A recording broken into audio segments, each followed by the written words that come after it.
Israël, Adon Yeshua, Goel Israël, Shema Israël, Adon Yeshua, Goel Israël, Shema Israël, Adon Yeshua, Goel Israël, Shema Israël, Adon Yeshua, Goel Israël. Arza Alinu, Arza Alinu, Arza Alinu, Arza Alinu, Arza Alinu, Arza Alinu. Kfar arashnu vegam zaranu, Kfar arashnu vegam zaranu, Amarot lo katzarnu, Amarot lo katzarnu. Arza Alinu, Arza Alinu, Arza Alinu, Arza Alinu, Arza Alinu, Arza Alinu. Kfar arashnu vegam zaranu, Kfar arashnu vegam zaranu, Amarot lo katzarnu, Amarot lo katzarnu. העוסק בתורה תורה מבפנים, כל העוסק בתורה מבפנים, תורתו, תורתו, מרצת עליו מבחוץ. תורתו, תורתו, מרצת עליו מבחוץ. כל העוסק בתורה מבפנים, כל העוסק בתורה מבפנים, תורתו, תורתו, מרצת עליו מבחוץ. תורתו, תורתו, מרצת עליו מבחוץ. הללויה, הללויה, בצלצלי שמיים.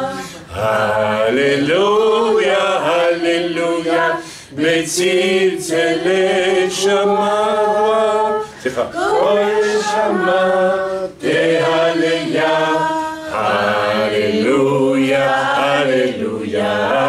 כל שמיים תהלליה, הללויה, הללויה, הללויה. Louange à l'Éternel. Alléluia, alléluia. Gloire au Dieu d'Israël. Gai tambourin, cymbales sonores, retentissez en son honneur. Et vos humains, dites encore, gloire au grand Dieu sauveur.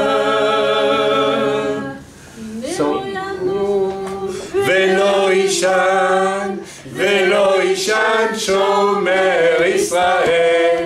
Ine lo yanum, Velo Ishan, Shomer, Shomer Israël.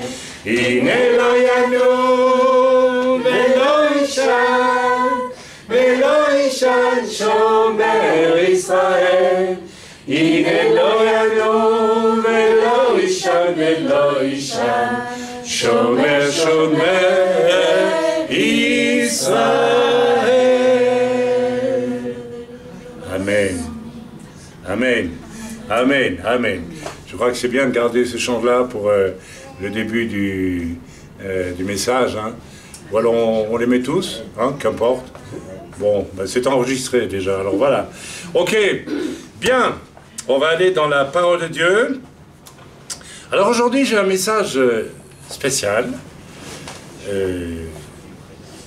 Un message un peu dans le même style des deux derniers messages, où je n'ai pas prêché ce qui se prêche habituellement. Rappelez-vous l'histoire de Jacob.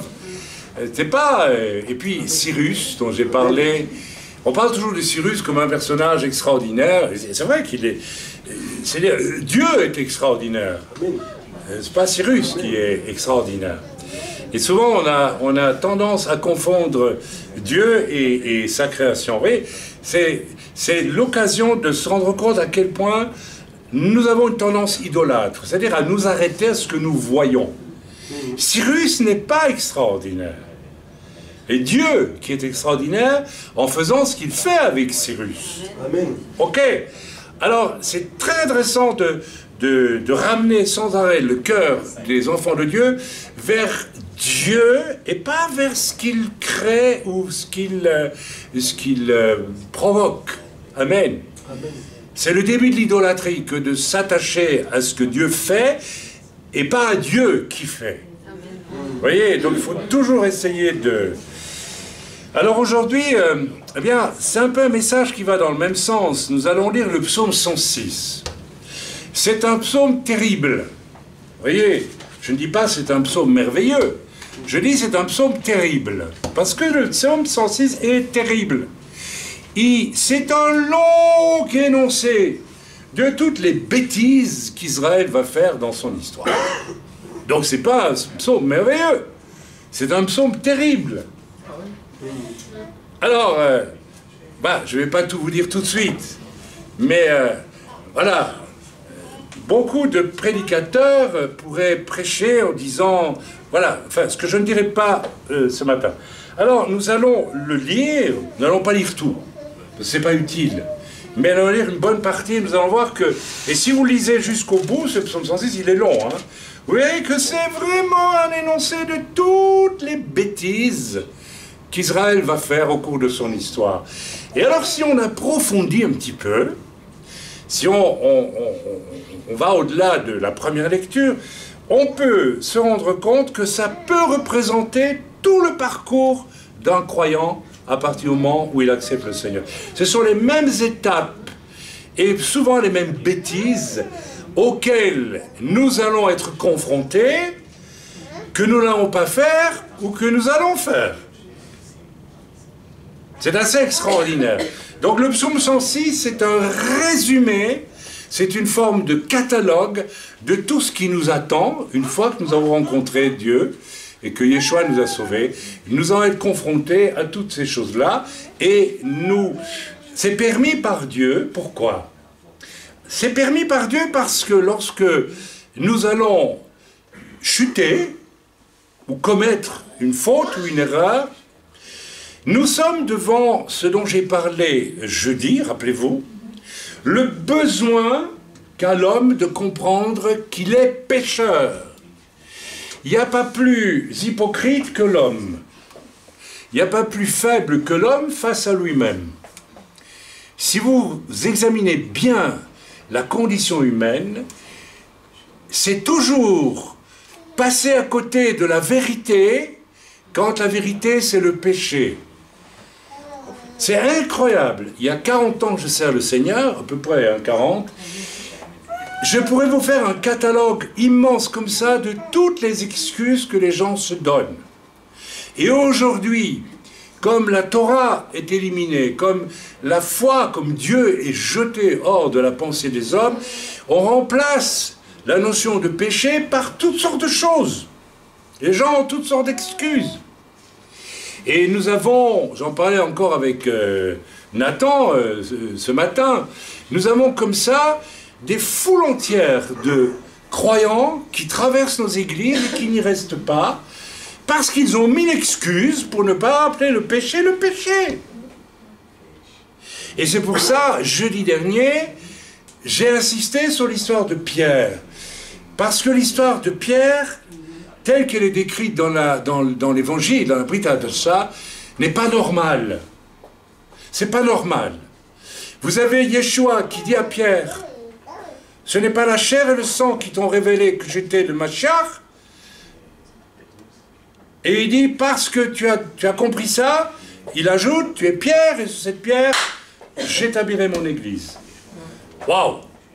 Il n'a pas dit ça aux autres. Il n'a pas dit ça à Jean qui était son disciple préféré. Jean était son disciple préféré, celui qui était le plus proche de Dieu. Jean, c'est le disciple de l'amour. Et lui aussi a dû être changé, parce que d'abord il est appelé fils du tonnerre. Ça veut dire qu'il était très dur.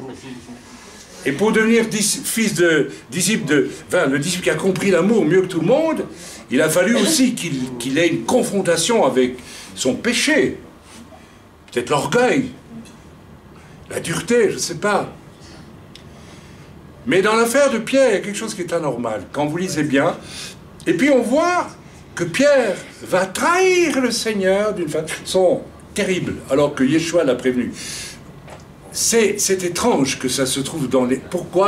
Pourquoi Dieu met-il ça dans l'Écriture? Pourquoi? Pour quelle raison? Alors que c'est le disciple à qui Dieu va dire, je t'établis comme première pierre de l'Église. Et en quoi il va être première pierre de l'Église? Il ne va pas être le premier pape, avec d'autres papes qui vont suivre. Il va être le premier, rappelez-vous, qui à la Pentecôte va prêcher l'Évangile et va amener, je crois, 5000 personnes à la fois, en une fois. Donc, en cela, il est le premier qui va, au fond, prêcher l'Évangile dans l'histoire de l'Église. Mais son titre de premier s'arrête là. Il a inauguré, il a ouvert. Il sera la première pierre. Il sera le premier événement. Alors, dans le même... Donc, c'est extraordinaire. Quand nous rencontrons Pierre au ciel, nous rencontrons la première pierre qui a fondé l'Église. Mais en même temps, il est l'homme qui va trahir.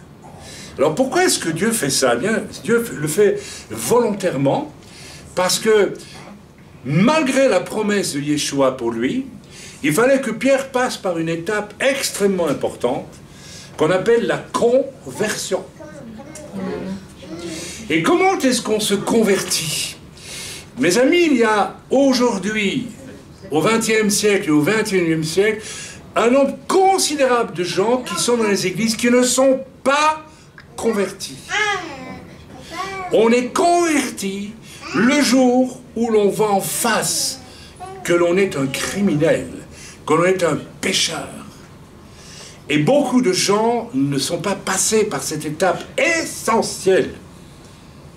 Qu'est-ce qui a fait que je me suis converti il y a 40 ans maintenant? Combien? 37 ans. 37 ans, me dit ma femme. Je vais vous dire, c'est le jour où j'ai vu le péché dans ma vie. Et on ne peut pas dire autrement que le péché est grave. Tout péché est grave. Et il ne faut pas faire des échelles, disant oui, mais moi j'ai jamais été en prison, etc. Non, le péché, c'est le péché. Et le jour où tu vois ton péché, j'ai donné mon témoignage là-dessus, je dis, je ne vais pas le redonner, tu te convertis ou tu ne te convertis pas. Mais là, le jour où j'ai vu mon péché, moi personnellement, mon âme, elle a crié à Dieu, délivre-moi. Je ne m'aime pas comme ça. Je n'aime pas ça dans ma vie. Délivre-moi. Et il m'a délivré. Amen. Et je suis né de nouveau. Et depuis ce jour-là jusqu'à aujourd'hui, je suis incapable de ne pas mourir pour Dieu s'il le faut. C'est impossible. Amen. Et donc, il y a cette importance extrême de conversion qui sont le fruit d'une conviction de péché. Amen. Voilà, je suis déjà loin du message, mais voilà. Alors après, on va marcher avec le Seigneur. Et on peut trouver dans le psaume 106 toutes sortes de choses qui vont se présenter à nous et auxquelles nous allons peut-être résister ou peut-être pas. Alors on va lire ensemble ce psaume 106. Louez l'Éternel car il est bon, car sa miséricorde dure à toujours. Ça, c'est intéressant. Ça, c'est la clé du message. Sa miséricorde dure à toujours. Amen. Sa miséricorde dure à toujours. Amen. Alors, lisons. Car qui dira les hauts faits de l'Éternel? Qui publiera toute sa louange? Qui pourra faire ça? Je vais y venir tantôt parce que, en fait, ce sont des questions pièges. Qui publiera toute la louange de Dieu? Personne n'est capable de le faire. Notre louange à nous, ce matin, ou bien quand nous louons le Seigneur, c'est très peu de choses. C'est toute la louange qui revient à Dieu. Qui pourra la publier? Alors, j'y viendrai tantôt. Heureux ceux qui observent la loi, qui pratiquent la justice en tout temps. Éternel, souviens-toi de moi dans ta bienveillance pour ton peuple. Souviens-toi de moi en lui accordant ton secours, afin que je voie le bonheur de tes élus, que je me réjouisse de la joie de ton peuple, et que je me glorifie avec ton héritage. Nous avons péché comme nos pères. Nous avons commis l'iniquité. Nous avons fait le mal. Nos pères en Égypte ne furent pas attentifs à tes miracles. Ils ne se rappelèrent pas la multitude de tes grâces. Ils furent rebelles près de la mer Rouge. Mais il les sauva à cause de son nom pour manifester sa puissance. Il menaça la mer Rouge et elle se dessécha. Et il les fit marcher à travers les abîmes comme dans un désert, etc., etc. Il les sauva. On va relire tout ça un petit peu progressivement. Mais si vous lisez jusqu'au bout, c'est une immense, je dirais, mélopée de l'inconsistance d'Israël face à Dieu, alors que Dieu est venu pour le sauver. Et je vous demande de ne pas vous attacher ici à ce qui est arrivé à Israël. Je vous demande de vous rendre compte que c'est exactement ce qui peut vous arriver à vous aussi. C'est-à-dire que vous serez testé pendant votre parcours terrestre dans toutes ces choses. Dieu va vouloir savoir si tous ces pièges-là, vous allez passer au travers comme des vainqueurs. Rappelez-vous que dans l'Apocalypse, quand l'Esprit parle aux 7 églises, il finit toujours par dire, presque toujours je crois, heureux les vainqueurs, ceux qui auront vaincu. La vie chrétienne, c'est pas une vie chrétienne, c'est ta vie. C'est la vie que tu vas vivre sur la terre. Chaim a accepté Yeshua il y a 37 ans. Il vit une vie, sa vie, la vie avec sa chair, avec sa respiration, son esprit, son cœur, une vie qui va finir. Il va mourir un jour. Sauf si le Seigneur revient avant et qu'il l'enlève. Mais il va mourir. Vous aussi, vous vivez votre vie. Alors, arrêtons de parler de vie chrétienne. Vous devez vivre votre vie. C'est votre vie à vous que vous vivez. Devant Dieu, vous allez rendre des comptes pour votre vie. Pas votre vie chrétienne. Oui, je suis un bon chrétien. Non, non, c'est ta vie. Chacune de tes paroles, chacune de tes respirations, chacune de tes pensées, chacun des élans de ta vie, c'est ta vie. Et c'est ça que Dieu va juger un jour. Mais je vous rassure tout de suite, parce qu'aujourd'hui j'ai dit que je donnais un message pour vous rassurer. Il commence par dire « Sa miséricorde dure à toujours ». Alors, il faudra réfléchir sur ce que veut dire « dur à toujours ». Nous, on installe ça directement dans la durée, dans un temps, dans une vision grecque des choses. Non, et ça veut dire c'est miséricorde qui n'a ni commencement ni fin. Elle a toujours existé. Elle a toujours existé. Donc, nous avons déjà... Alors attendons, parce que là, il y a un piège, j'en parlerai tantôt. Un piège que Paul a condamné, très fort, dans l'Épître aux Romains, chapitre 15, je pense, verset 16, si je ne dis pas de bêtises, on le verra tantôt. Attention, ce n'est pas une raison, comme certains le disent, pécherions-nous parce que nous sommes sous la grâce, hein? Parce qu'il y avait une tendance comme ça dans l'Église, je pense, l'Église de Rome probablement, et les Corinthiens aussi, qui disaient, mais après tout, c'est pas grave si on pêche, puisque Dieu nous pardonne tout le temps. Alors attention, hein? Tout de suite je vous préviens, il faut oublier ça. Non, votre vie personnelle, à partir du moment où vous êtes sauvé, vous avez connu une vraie conversion, et j'en ai suffisamment parlé, hein? Et si vous n'avez pas connu cette vraie conversion, je vous en supplie, mais je vous en supplie, arrêtez d'être des enfants Et rendez-vous compte que le salut que le Seigneur nous a obtenu à la croix, c'est une affaire sérieuse. C'est pas un jeu, c'est pas un petit truc religieux comme ça. C'est une tragédie cosmique qui s'est jouée là. Une tragédie cosmique. Et cette tragédie cosmique ne peut amener dans ta vie quelque chose d'absolument glorieux, c'est-à-dire le Seigneur lui-même en toi, que si tu es passé par cette conviction de péché. Alors, là où tu te trouves, si tu n'as pas l'impression que tu as eu cette conviction de péché, comme beaucoup de chrétiens qui sont rentrés un jour dans une église, qui ont levé la main parce que l'atmosphère était agréable et tout, ils ont donné leur cœur à Jésus, et puis finalement ils ne sont jamais passés par cette conviction. Je vous répète, si Dieu a voulu que Pierre trahisse et que ça soit écrit dans la Bible, c'est pour montrer que Pierre, qui était pourtant prophétiquement annoncé comme une pierre de l'Église, devait d'abord se convertir. Et il n'a pu se convertir que le jour où il a trahi le Seigneur. Et il est sorti, nous dit l'Écriture, en pleurant. Est-ce que mon péché m'a déjà fait pleurer de honte? Elle est là la question pour beaucoup aujourd'hui. C'était la question de départ de ma vie avec le Seigneur, où j'ai dû voir mon péché en face. Et j'ai dû en avoir honte et crier à Dieu. Alors, je suis venu au Seigneur. Alors, certains hypocrites vous diront, moi, j'ai pas eu besoin de ça.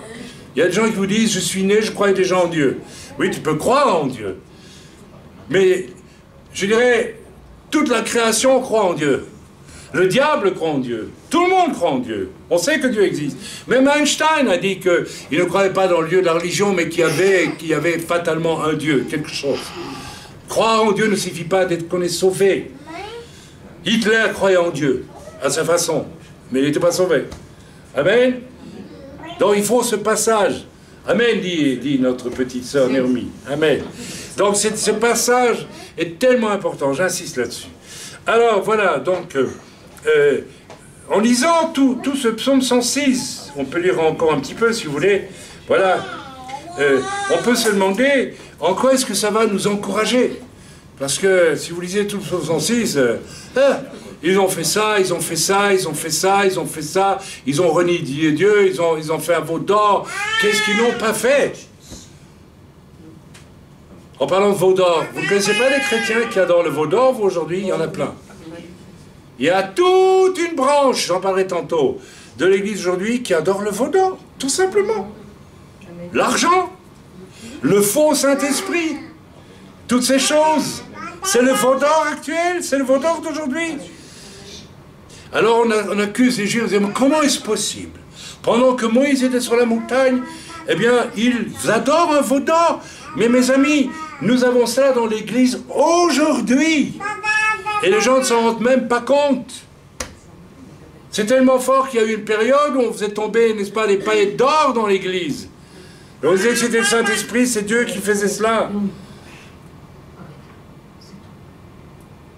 Et il y a encore des gens qui espèrent aller dans des réunions, ils vont faire tomber des paillettes d'or.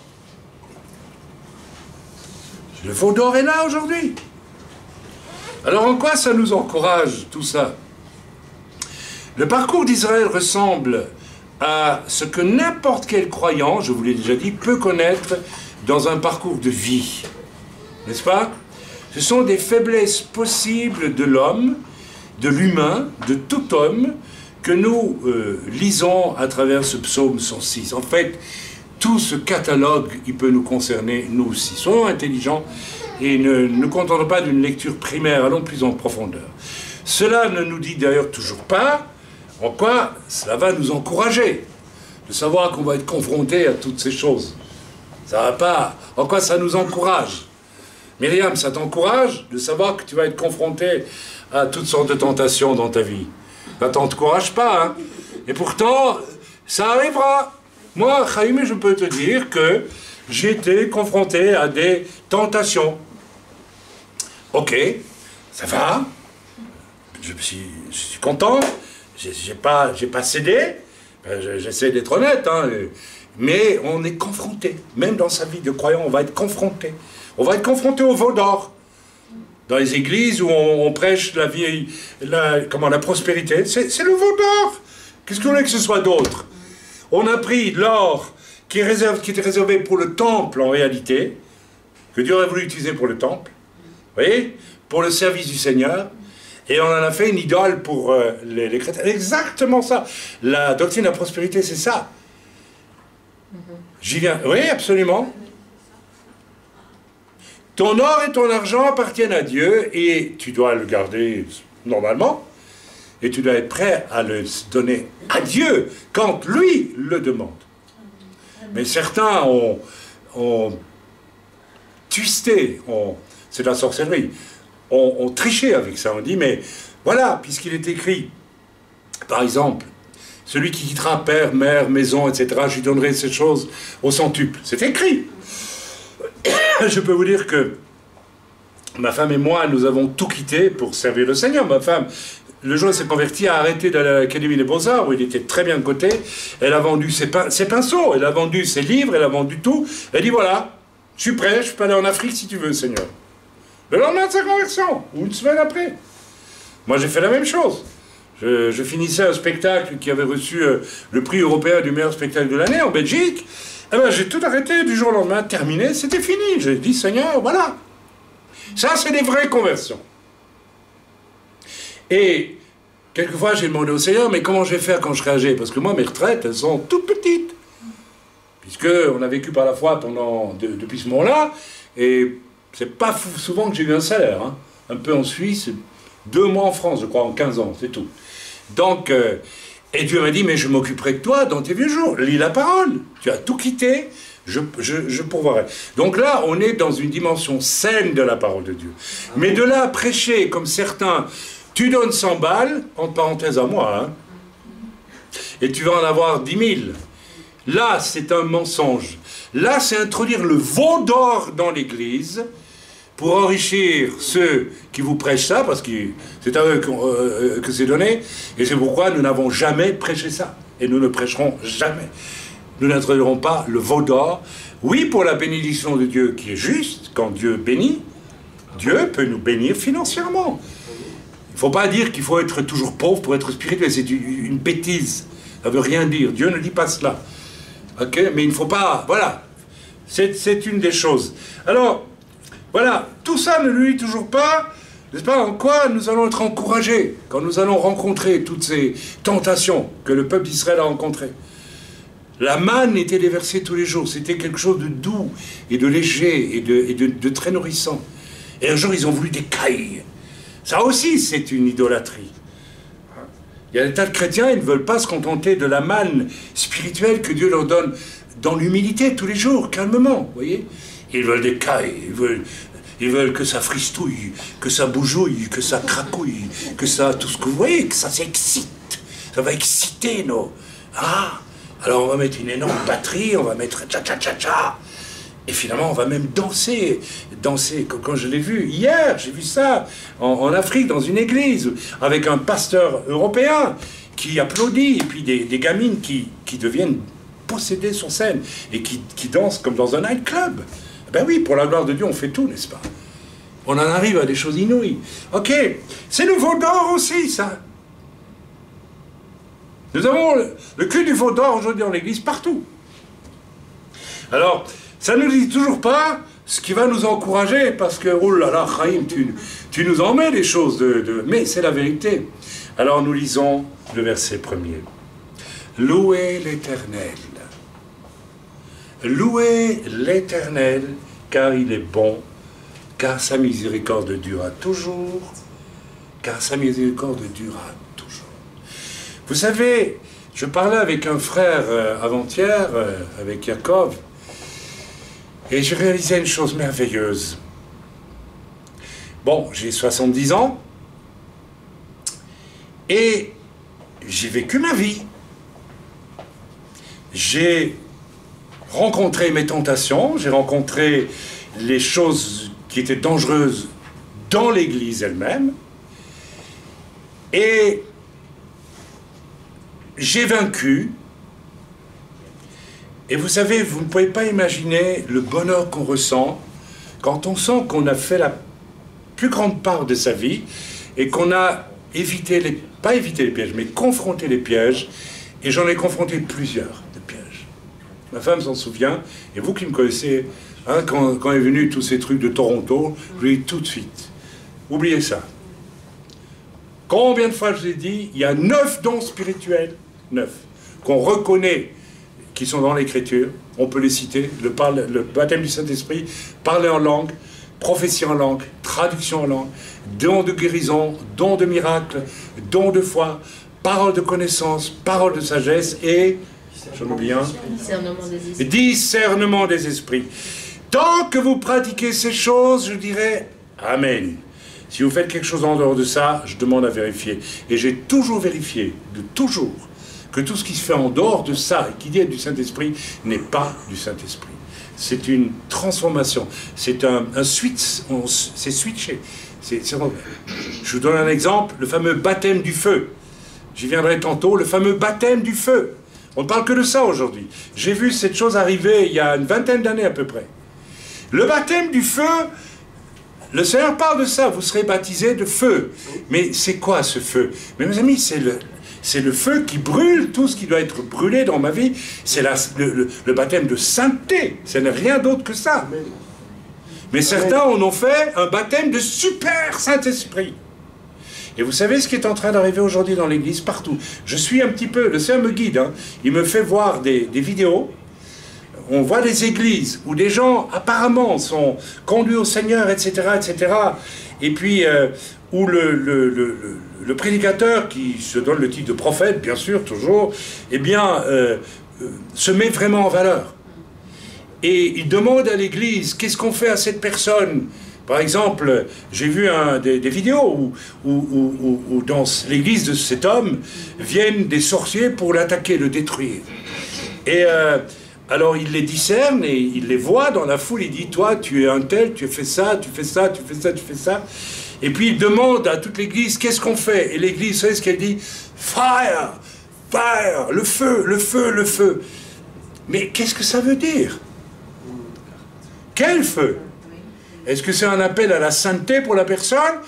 Moi, je ressens qu'il y a autre chose derrière. Vous savez, il est dit que le faux prophète, rappelez-vous, dans l'Apocalypse, qu'est-ce qu'il fera? Il fera descendre du feu. Il n'est pas dit que ce sera un feu que l'on verra. Ça sera peut-être un feu spirituel. Alors vous voyez comment on a utilisé cette notion de feu pour aller tout doucement vers quelque chose qui devient de la magie chrétienne. Et ne vous faites pas d'illusions, la chose la plus dangereuse, c'est que... Alors je ne sais pas, je ne dis pas que cet homme n'est pas un homme de Dieu, je ne sais pas. Mais il a toutes les apparences d'un homme de Dieu. Mais il y a des choses qui dérangent dans son attitude. Par exemple, régulièrement, il dit une chose qui, moi, me choque. Ah, les sorciers t'ont envoyé vers moi pour m'attaquer, etc. Mais je suis un tel. Je suis un tel. Tu ne sais pas à qui tu t'attaques. Voyez. Et tout le monde dit Amen. Alors voilà, donc, j'en ai déjà dit pas mal sur le... Mais louez l'Éternel car il est bon.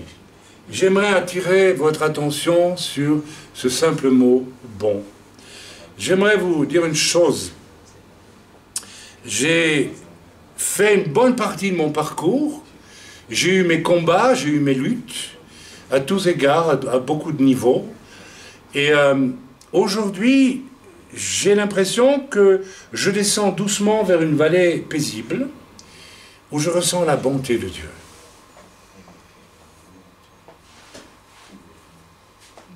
Vous voyez, en fait, Dieu m'a accompagné pendant toutes ces années, et aujourd'hui je découvre à quel point il a été bon et miséricordieux, à quel point il a veillé sur moi, pour m'empêcher de tomber dans des pièges, mais aussi pour me pardonner quand j'avais des défaillances. On en a tous, le moins possible, bien sûr, surtout si on est un homme de Dieu, hein, il y a des défaillances qu'on ne peut plus avoir, c'est clair, ni l'adultère, ni rien comme cela. Amen. Bien, alors... Sa miséricorde dure toujours. Voilà. Donc, attention, je ne vais pas, comme certains vous invitent à le faire dans l'Écriture, dans Romains 6, verset 15 par exemple, de vous laisser aller au péché, puisque Dieu pardonne toujours tout. Hein, attention, donc, j'attire bien votre attention là-dessus. Au contraire, il faut être extrêmement vigilant pendant tout mon parcours terrestre avec le Seigneur, toute ma vie, n'est-ce pas? Si je veux arriver un jour dans la vallée du repos, du Shabbat, je disais à ma femme, je disais l'autre jour à un frère qui sert le Seigneur aussi, tu sais, j'ai l'impression que je suis rentré dans un Shabbat extraordinairement profond. Et je vais bientôt, un jour, partir, mourir, et aller vers le Seigneur dans un repos profond. Parce que la bonté de Dieu se révèle maintenant à moi d'une façon extraordinaire. C'est ce que je vis, c'est ce que je crois que je peux témoigner. Alors que nous avons eu des luttes, et nous avons toujours parfois des luttes extrêmement dures et difficiles. Voilà. Mais les pièges de nos natures, je l'ai déjà dit, je le redis, de nos natures nous exposent au danger du péché. Ici, je vous rappelle ce que j'ai dit sur Pierre et ce que j'ai dit sur Pierre hier. Pierre ne voulait pas. Vous croyez que Pierre voulait trahir Yeshua? Il ne voulait pas trahir Yeshua. Non, il ne pensait pas qu'il allait le faire. Il a dit non, moi je t'accompagnerai. C'est-à-dire qu'il ne connaissait pas sa nature profonde. Il ne connaissait pas la possibilité du péché dans sa vie. Donc Pierre n'était pas sauvé. De quoi est-ce que Dieu me sauve? Si je dis je t'aime Seigneur, je te suis, je suis sauvé. Non, il me sauve de la mauvaise part de ma nature humaine que j'ignore parfois. Et il est nécessaire que Dieu la mette à la lumière et me montre, voilà qui tu es. Voilà de quoi tu es capable. Moi je suis capable de ça. Oui, je l'ai fait, c'est vrai. Je pleure. Je suis pécheur. Ok, c'est tellement important. Il ne voulait pas trahir Yeshua. Mais il ignorait ce qui dormait au fond de lui-même. Il y avait une faiblesse, une illusion sur lui-même. Mes amis, le nombre de chrétiens que j'ai rencontrés qui s'illusionnent sur eux-mêmes, qui vivent dans un rêve, qui ne sont pas vrais, qui ne sont pas réels. Ils rêvent. Beaucoup de chrétiens, vous rêvez. Vous ne vivez pas votre vie telle qu'elle est vraiment. Vous ne savez pas qui vous êtes. Vous savez, c'est un principe de philosophie grecque qui est bon. Quel est le philosophe qui a dit « Connais-toi toi-même » Socrate. C'est une bonne chose. La plupart des chrétiens ne se connaissent pas eux-mêmes. Ils croient que tout va bien, etc. Ils vivent comme des enfants. Ils vivent comme des enfants. Tu deviens un adulte le jour où tu vois les profondeurs dont tu es capable dans le péché. Et que là, tu te repens. Là, tu deviens un adulte. Là, tu nais de nouveau. Là, tu vas sortir des choses sombres de ta nature. Mais tu as besoin de les voir. Tu as besoin de les connaître. Et beaucoup de chrétiens aujourd'hui ne le connaissent pas, ne veulent pas le connaître. Ils jouent au christianisme et ils ne sont pas sauvés. Ou ils sont peut-être sauvés, mais pas nés de nouveau, en tout cas. Je ne sais pas s'ils sont sauvés. Moi, je n'ai pas à décider si les gens sont sauvés ou pas. Je n'ai pas le droit et je ne me donnerai jamais. Ok ? Nous sommes ainsi, mes amis, bien plus que nous ne l'imaginions, et nous avons besoin, tous, de découvrir les mauvaises dispositions, n'est-ce pas, qui sont en nous, afin de connaître l'humiliation qui va donner l'humilité. Vous savez, le jour où j'ai vu que j'étais pécheur, la façon dont j'étais pécheur, au moment de ma conversion, vous croyez que ça m'a fait rigoler ? Je me souviens être rentré dans l'église, je péchais. Je n'ai pas supporté la présence de Dieu dans l'église, je suis sorti en pleurant après 15 secondes. J'étais humilié, et c'était bien. Et là, j'ai crié à Dieu. Je dis, non, il faut que tu me délivres. Je sais que tu existes, tu me l'as montré, tu me l'as prouvé. Et voilà comment je suis moi. Non, là, il faut que tu me délivres. Comme Pierre. Comme Paul. Quand Paul a été mis à bas du cheval sur la route de Damas, qu'est-ce que Dieu lui a dit? Bravo, maintenant tu es sauvé, Paul. Hein? Non. Pourquoi me persécutes-tu? Tu es un être brutal, méchant, Paul. Tu es méchant, c'est ça que ça voulait dire. Tu es méchant, tu es orgueilleux. Tu te prends pour qui? Pourquoi me persécutes-tu? Qu'est-ce que je t'ai fait, Paul? Ah. Paul a vu en une seconde qui il était. un misérable qui, au nom de son fanatisme religieux, n'est-ce pas, était prêt à tuer des gens. Il a été humilié. Et il a été tellement humilié que Dieu l'a aveuglé pendant 3 jours pour qu'il réfléchisse, qu'il voit très profondément la vraie situation de son âme. Et après, Dieu l'a sorti de là. Amen. Amen. C'est tellement important. Nous avons besoin d'être humiliés par Dieu au départ d'une vie chrétienne pour que de nos défauts, il fasse notre qualité. Je peux vous dire, sans entrer dans les détails, que là où je péchais le plus, aujourd'hui je suis exactement à l'inverse. Tellement j'ai haï le péché que je pratiquais, tellement aujourd'hui je suis à l'extrême opposé, extrêmement sévère avec ce péché-là. Dans ma propre vie d'abord, et la preuve c'est que ce péché a disparu de ma vie complètement. Donc, naître de nouveau, c'est aussi accepter que Dieu nous montre les parts vraiment mauvaises en nous, pour qu'on soit humilié et que l'on commence à recevoir cette nouvelle nature qui va faire de moi quelqu'un à l'opposé de mon défaut. Si je suis orgueilleux, le Seigneur va briser, va me faire voir mon orgueil, de manière à ce que je découvre à quel point c'est laid. Vous savez, l'orgueil, c'est laid. Vous avez remarqué comme c'est laid. Quand on voit quelqu'un d'orgueilleux, c'est laid. Il y a quelque chose de laid, de profondément laid. N'est-ce pas? C'est pas beau. Il n'y a aucune douceur, il n'y a aucune bonté chez l'orgueilleux. Il est souvent égoïste, d'ailleurs. Alors, ce qui est terrible, c'est quand quelqu'un est orgueilleux qui ne veut pas le voir. Et nous voyons des gens aujourd'hui que Dieu appelle à lui. Et Dieu veut leur montrer leur orgueil. Mais ils ne veulent pas le voir. Non, je ne suis pas orgueilleux. Non, non, non, non, non, non, c'est pas moi, c'est l'église qui est mauvaise. C'est le pasteur qui est mauvais. Alors il quitte l'église et c'est le pasteur qui est un fou, qui est méchant. C'est l'église qui est une secte et c'est tout ça. On n'a que ça aujourd'hui, pas que ça, mais on a beaucoup de cela. Mon fils me disait, dans une assemblée ici en Israël, loin d'ici, il me disait, mais on vit la même chose. On vit la même chose. Il y a peut-être aujourd'hui, dans tout le peuple dit chrétien, je ne sais pas quel pourcentage de gens vraiment humiliés par Dieu et transformés par Dieu, humiliés justement par Dieu. Ok, je peux être terriblement égoïste, je peux être, ou comme Yaakov, nous avons vu Yaakov, nous avons analysé le personnage de Yaakov il y a déjà 2 semaines, c'est ça? D'une façon très particulière. Vous savez, on présente toujours Yaakov en spiritualisant l'histoire. Moi, le Seigneur m'a dit, tu vas prendre l'histoire au ras des pâquerettes telle qu'elle est. Yaakov, c'était un faucheton. Mais oui, oui, il était faux, il était rusé. Je pourrais même presque dire, pourquoi est-ce que son père aimait tellement Ésav?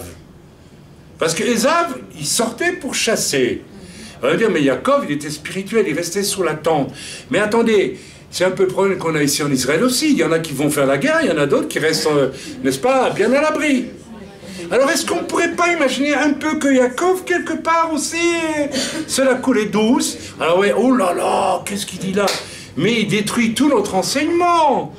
Il faut être spirituel, il faut rester bien à l'abri près de maman, hein, près de sa mère. Et puis, je suis l'homme qui médite la parole de Dieu. Mais il faut méditer la parole de Dieu. Mais il faut aussi agir. Il faut les deux. Ça va, j'en ai vu trop des chrétiens qui méditent beaucoup la parole de Dieu, mais qui ne font jamais rien de bon, qui n'amènent jamais une âme au Seigneur. Il faut les deux. Ok? Il faut être complet. Yaakov était rusé. Tout le parcours de Yaakov, qu'est-ce que Dieu a mis en valeur dans la vie de Yaakov? Lisez toute son histoire. Il triche, parce que quand même, son frère veut bien donner le drap d'aînesse pour un petit bol de lentilles, de soupe aux lentilles, mais lui, il n'a pas dit, c'est dégueulasse ce que je fais là. Il n'a pas dit, je suis en train de rouler mon frère dans la farine quand même. Donc, il y a de la ruse. Et il y a même de la malhonnêteté. C'est pas honnête. C'était comme lui, l'aîné, c'était Ésav. Ok, et puis on a vu tout son parcours, hein, on ne va pas revenir dessus. Et son parcours, c'est qu'il a dû réaliser à quel point il était profondément il y a quelque chose de mauvais en lui. Il va aller chez son oncle qui va le rouler dans la farine copieusement. Il va recevoir au double ce qu'il a fait à son frère. S'il n'a pas encore réfléchi là, je ne sais pas quand il réfléchira. Et moi je vois ça avec des tas de gens dans l'église. Ils sont confrontés à leur péché, ils ne veulent pas le reconnaître, eh bien Dieu en met une double dose. Et ils ne réfléchissent pas encore. Et puis une triple, une quadruple. Et puis ils finissent par quitter l'église en disant l'église ne vaut rien. Mais c'est toi qui n'as rien compris. Tu n'as rien compris à ton état. Ok, je peux être terriblement égoïste, égocentrique, manipulateur. Vous voyez? Comme Yaakov. Voilà, l'égoïste va être manipulateur. Il va organiser toutes les choses. Il ne va pas répondre au choix de vérité dans sa vie. Il va tout organiser en sa faveur. Vous savez, ça c'est typique. Typique de pas mal de gens aussi, ça. Ok? Eh bien, il va devoir découvrir l'égoïsme manipulateur un jour, mais tu es égoïste. Tu dois devoir le voir en face. Et tu vas pleurer là-dessus. Et tu vas remplacer ça, si tu pleures et tu appelles à Dieu, change-moi, délivre-moi de ça, tu vas devenir généreux. Tu vas devenir bienveillant. Amen. Avant de connaître le Seigneur, j'étais égoïste. Quoique, enfin bon. Mais, ok, je ne vais pas parler de moi, c'est pas la même chose. Amen. Celui qui est égoïste et manipulateur, vous savez, on voit vite les gens qui fonctionnent toujours pour eux en réalité, qui sont toujours en train de faire le choix par rapport à ce qu'ils veulent eux, leur désir. Ça s'appelle de l'égocentrisme. Et je manipule. Eh bien, il va falloir un jour le découvrir de façon dramatique pour que tu en sois dégoûté. Vous savez, tant qu'on n'est pas dégoûté de soi-même quelque part, on ne va pas changer. J'ai vu tellement de chrétiens que Dieu reprend. Vous savez, on l'a vu si souvent. Alors quand les gens, évidemment, sont devant le fait accompli, ils disent « Oui, c'est vrai, je demande pardon au Seigneur. » Mais si c'est l'Église, et si c'est les autres qui doivent te montrer sans arrêt ce que tu fais, ça veut dire que si ça dure 1 an, 2 ans, 3 ans, 10 ans, ça veut dire que tu t'es tellement endurci que en fait tu n'as jamais vu toi-même. Tu n'as pas pris en horreur toi-même ce qui est mauvais en toi. Et tant que tu n'es pas passé par là, tu vas renforcer ton péché et Dieu aura de plus en plus difficile, bien qu'il veuille te montrer, de t'amener au point où toi-même tu regardes la vérité en face. Mes amis, j'aimerais qu'on inscrive tous cette parole de ce philosophe grec. Connais-toi toi-même, regarde-toi en face. Laisse Dieu te montrer comment tu te comportes. Au lieu de toujours te chercher des excuses, au lieu de toujours mentir, au lieu de toujours pas s'agréer. Les chrétiens sont les champions pour contourner leurs problèmes. Je vais aller à l'église. L'église va me sanctifier. L'église ne te sanctifie pas du tout. L'église est là pour t'instruire. Mais pas pour faire de toi, comme ça, quelqu'un de parfait. Si tu as cette pensée, il faut que tu oublies, c'est faux. Amen. Ok? On continue, verset 2. Qui lira les hauts faits de l'Éternel? Les hauts faits de l'Éternel. Ça veut dire beaucoup de choses, les hauts faits de l'Éternel. Qui publiera toute sa louange? Moi, j'aime bien ce genre de défi parce que, eh bien, tout simplement, c'est impossible. Personne ne peut dire toute la louange de Dieu. Vous savez, toute la louange qui revient à Dieu, vous imaginez ce que c'est? Mais il n'y a personne. C'est pour ça, la question, c'est une question piège. Il n'y a personne qui peut... Si, un jour vous pourrez, je vous dirai tantôt quand vous pourrez. Quand vous aurez fini votre parcours, et que vous entrerez dans la vallée du repos et du Shabbat profond avant de mourir, dans laquelle un jour le Seigneur nous entraîne tout doucement, et que vous paraîtrez devant lui, là, quand vous aurez vaincu tout ce qu'il faut vaincre dans votre vie, par la grâce de Dieu, vous serez tellement détaché, parce que vous savez, celui qui est un vainqueur, c'est celui qui est détaché complètement, quelque part, de ses passions, de son égoïsme, de tout ce que vous voulez, de son orgueil, que sais-je, de beaucoup de choses. Celui-là, il est libre pour voir toute la gloire de Dieu, et il peut faire un avec cette gloire, et c'est ça, louer toute la gloire de Dieu. Mais ici, quand il dit « Qui dira Qui publiera toute la louange de Dieu? Celui qui rejoindra le Seigneur comme un vainqueur, il pourra dire toute la louange qui revient à Dieu. Et nous n'aurons pas assez de l'éternité pour le faire. Tellement cette gloire est grande. La gloire de Dieu est immense. Amen. Ok? Peu de monde. Et en fait, c'est lorsque, n'est-ce pas, alors je pensais à quelque chose, au miracle que Dieu fait, aux choses grandes que Dieu fait. Il y a une époque en Suisse, je me souviens, je ne voulais presque plus prier pour les malades. Vous savez pourquoi? Parce que les gens étaient guéris sur place. Des gens qui venaient de Paris avec 7 cancers, on priait, ils étaient guéris. D'autres, avec n'importe quelle maladie, ils étaient guéris. Et un jour, il y a quelque chose qui m'a choqué. Les gens allaient s'asseoir. Je suis guéri. Je suis content. J'ai dit, mais vous avez déjà remercié Dieu? Vous avez déjà remercié Dieu? Est-ce que, au fond de vous-même, vous avez encore ce désir de dire merci quand on vous donne quelque chose? Et c'est curieux, les gens aujourd'hui ne savent plus dire merci. Tout est donné, on a droit à tout. Mais non, tu n'as droit pas à tout. Est-ce que lorsqu'on me donne un cadeau, ça me touche encore? Est-ce que je peux dire merci? Rappelez-vous, il y a eu combien de lépreux qui ont été guéris par le Seigneur? C'est 10 ou 7, je ne sais plus. 10. En plus 10, ça veut dire quelque chose. 10. SR. Il y en a un seul qui est revenu et qui a dit merci au Seigneur. C'est terrible. Et c'est pour ça, en Suisse, je me rappelle qu'on faisait les réunions à Lausanne, des réunions ouvertes à tout le monde. Je demandais, j'aimerais bien, si vous êtes guéri, que vous vous leviez, que vous rendiez gloire à Dieu, que vous remerciez le Seigneur quand même. Pas moi. Moi, j'ai fait mon travail d'intermédiaire, c'est tout. Mais le Seigneur, c'est lui qui vous a guéri. Quand vous avez une bénédiction, remerciez le Seigneur. Dieu vous donne un enfant, remerciez le Seigneur. Que sais-je? Ok, c'est tellement important. Amen. En fait, peu de monde est digne de donner toute la louange à Dieu. Parce que nous sommes tellement égoïstes et tellement humains, tellement charnés. Et notre vie, votre existence, qui a commencé avec le Seigneur, va être un chemin pour vous détacher de vous-même, mes amis, de plus en plus. Et être au service du Seigneur, déjà, mais aussi arriver vraiment au point où vous pouvez être complètement détaché des mauvaises tendances de votre caractère, de votre...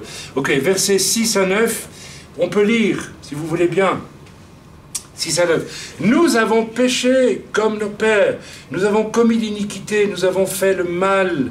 Nos pères en Égypte ne furent pas attentifs à tes miracles. Vous vous rendez compte? Nos pères ne furent pas attentifs à tes miracles. Mais mes amis, nous avons des tas de chrétiens qui font la même chose aujourd'hui. Ils sont guéris, puis ils ont déjà oublié 10 minutes après. Ils ne sont pas attentifs. Si tu as un cancer et que Dieu te guérit, waouh, tu pouvais mourir. Peut-être que Dieu avait voulu que tu meurs. Tu as demandé à Dieu de ne pas mourir. Il a dit d'accord. Il l'a fait pour le roi Ézéchias. D'accord. Tu ne mourras pas encore. Attendez, je dois être attentif. Si Dieu me donne un sursis pour vivre, c'est pourquoi? C'est pour je continue à m'amuser, la vie est belle, alléluia. Etc. Non, c'est pour réfléchir. C'est peut-être pour me dire, ok, il me reste X années à vivre, alors que je pouvais mourir. Ok, comment vais-je utiliser ces années? Pour moi? Pour Dieu.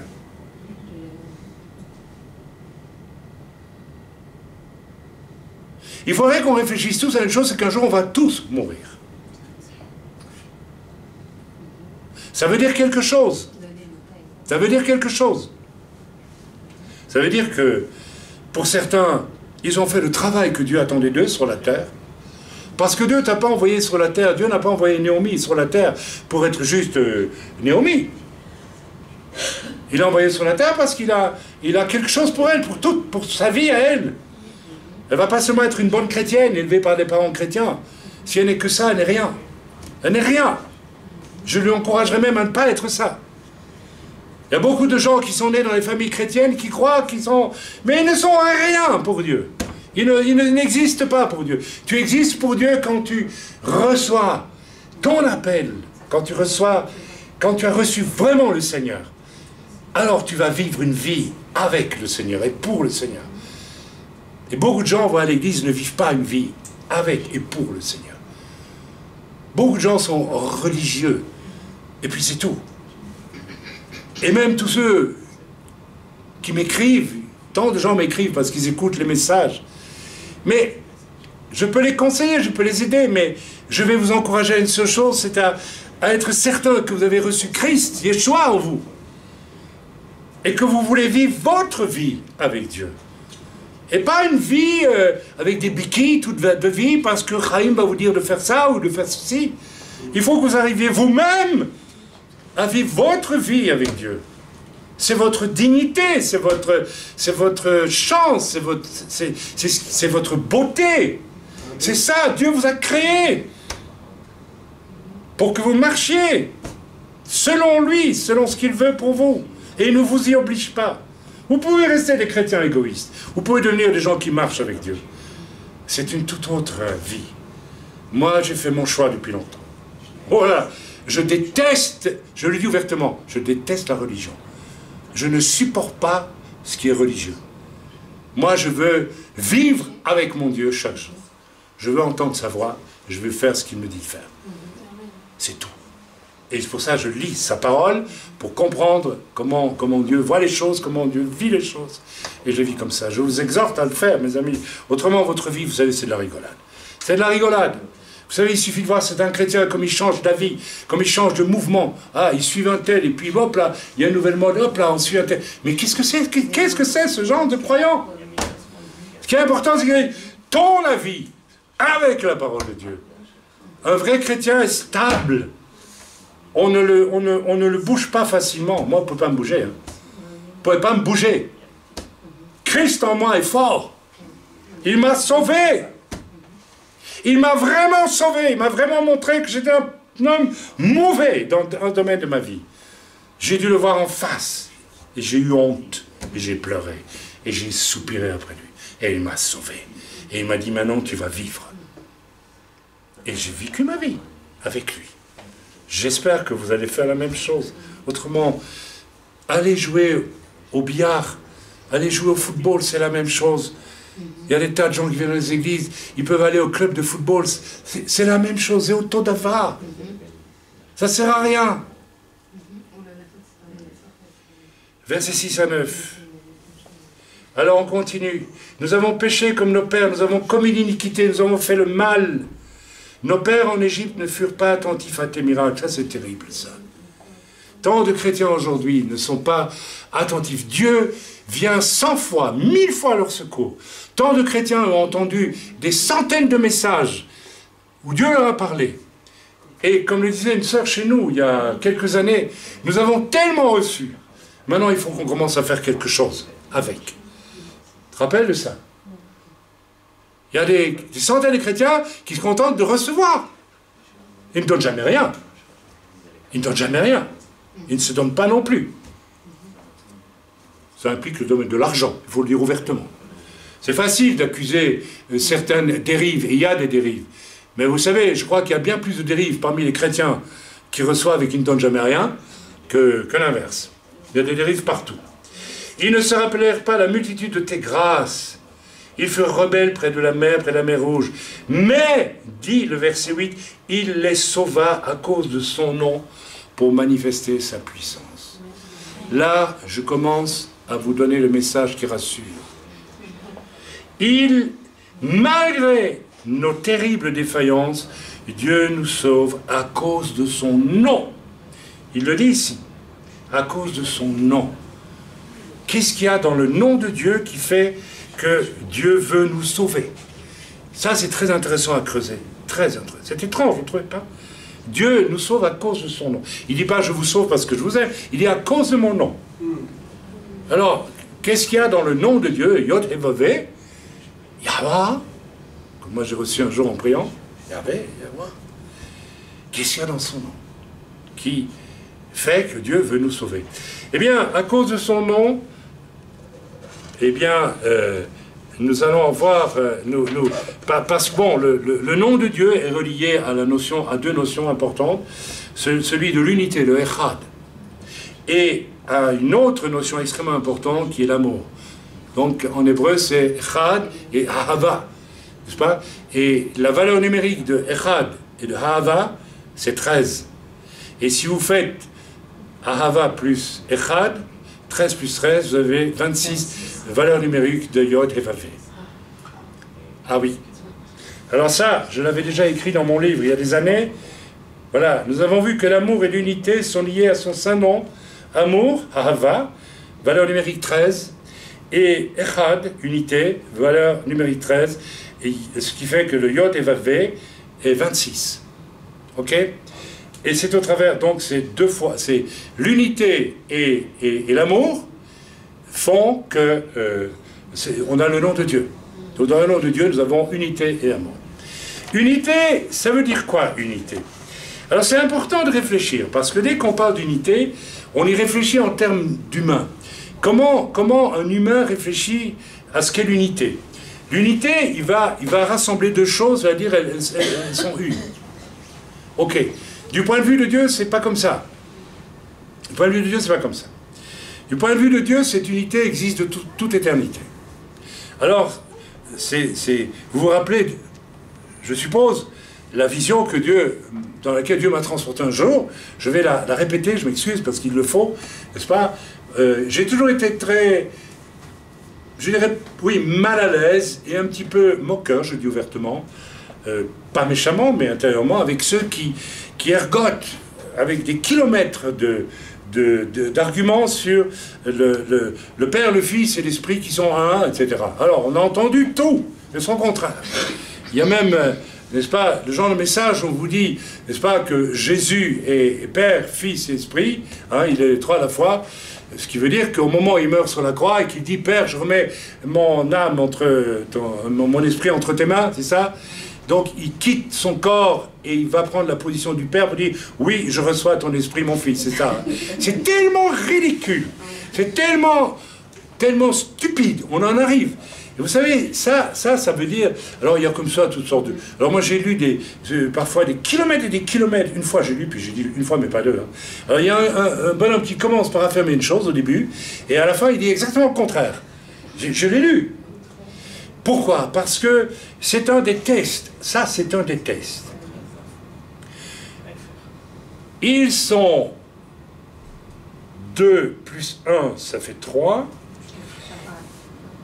Et c'est Dieu. Vous ne pouvez pas comprendre ça avec vos moyens humains. Dieu existait avant vous. Il existe au-delà de vous. Vous ne pouvez pas prendre Dieu pour le comprendre. Et c'est un des tests, un des pièges dans lesquels tombe une multitude de croyants. Vous savez quelle est la raison pour laquelle ils s'acharnent à vouloir comprendre? À votre avis? Oui, l'orgueil. Moi, je vais expliquer Dieu. C'est tellement effrayant. Et généralement, ceux qui se sont autoproclamés ou qui sont allés trop vite dans leur ministère pour se mettre en avant, ils vont tomber dans ce piège, toujours. Et ce qui fait que moi, j'ai jamais voulu m'occuper de ça, parce que je sais que je n'ai pas les moyens de comprendre ça avec mes moyens d'homme. Impossible. Si bien qu'un jour, Dieu j'étais à genoux en prière ici à Yerushalayim, il y a des années, et je ne m'y attendais pas du tout. Et Dieu m'a dit, est-ce que tu veux que je te montre ce mystère? Ah ben j'ai dit oui. Et j'ai été transporté dans un endroit tout noir, mais ce n'était pas les ténèbres qui font peur, c'était la nuit avant même la création. Il n'y avait pas d'étoiles, il n'y avait pas de terre, il n'y avait rien. Un silence magnifique. D'ailleurs, j'aime bien ça. J'aime bien, parce que ça fait penser au Aleph. Le Aleph, c'est tout ce qu'il y a avant la création. C'est Dieu seul qui règne. Et je vous assure, ressentir la présence de Dieu dans ce silence total, où il n'y a rien de créé, c'est extraordinaire. Et là, dans cette vision, j'étais transporté en esprit, j'ai vu un cercle de feu qui tournait, un immense cercle de feu. Et vous trouvez ce cercle de feu dans Bereshit, si vous faites la lecture, et vous le trouvez aussi dans les Proverbes. Proverbes, on trouve la trace. Et là, j'ai entendu des choses extraordinaires. Mais vraiment, je ne peux rien vous dire parce que Dieu m'a demandé de tout oublier. Et j'ai obéi. Vraiment des choses extraordinaires. Des choses de la gloire de Dieu. Des mystères de toutes sortes. Mais je ne sais plus lesquels. Et le Seigneur m'a dit, tout ça je te le montre, parce que, ben, je vais vous dire la vérité, tu n'as pas voulu, avec tes petits moyens d'homme, essayer de comprendre ce que tu ne peux pas comprendre. Alors qu'est-ce qu'il y avait dans ce cercle? Et le Seigneur m'a dit, mais tu peux rapporter une seule chose. Le reste, je te demande de l'oublier. C'est intéressant, Dieu ne m'a pas dit, je l'efface de ton esprit. Il m'a dit, je te demande de l'oublier. Et j'ai dit, d'accord, Seigneur, je l'oublie. Mais il y a une chose que j'ai ramenée, rappelez-vous, dans le cercle de feu, il y avait 2 voix qui tournaient. Pas 3, 2. Et la voix du Fils qui courait derrière le Père, dans le feu, qui tournait. Père, Père, que veux-tu que je fasse pour toi? Je t'aime tellement. Oh, Père, Père, Père. Et le Père qui te... Oh non, non, non, mon fils, non, non, rien. Oh non, dis-moi toi ce que tu veux. Et je t'aime tellement, tellement, tellement, tellement. L'amour parfait, toujours l'un pour l'autre. Et plus ça allait, plus il tournait vite, plus ça tournait. Non, non, pas pour moi, tout pour toi. Non, pas pour moi, tout pour toi.